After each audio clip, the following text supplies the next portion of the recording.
রাজ্যের ৬১৮টি গ্রাম পঞ্চায়েত টিবি মুক্ত গ্রামের স্বীকৃতি লাভ করেছে। রাজভবনে আজ রাজ্যপাল ইন্দ্রসেনা রেড্ডি নাল্লুর হাত ধরে উদ্বোধন হওয়া জন জন কা রাখে ধ্যান টিবি মুক্ত ভারত অভিযান শীর্ষক অনুষ্ঠানে এই তথ্য দিয়েছেন জাতীয় স্বাস্থ্য মিশনের এমডি সাজু ওয়াহিদ এ।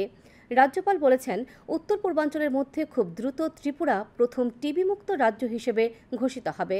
তিনি টিবি মুক্ত ত্রিপুরা গড়তে ধূম্রপানের বিরুদ্ধেও ব্যাপক সচেতনতা গড়ার উপর গুরুত্ব আরোপ করেন।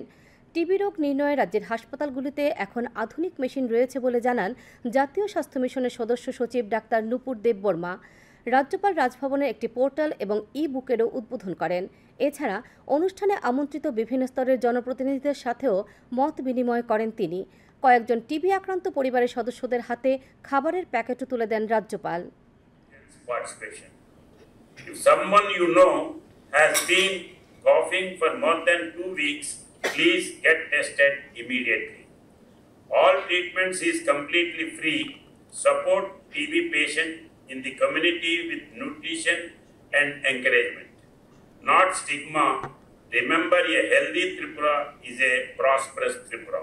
I have no doubt that we will soon be able to proudly declare Tripura as the first TB-free state in the Northeast. It is a promise we must fulfill for our children and future generations.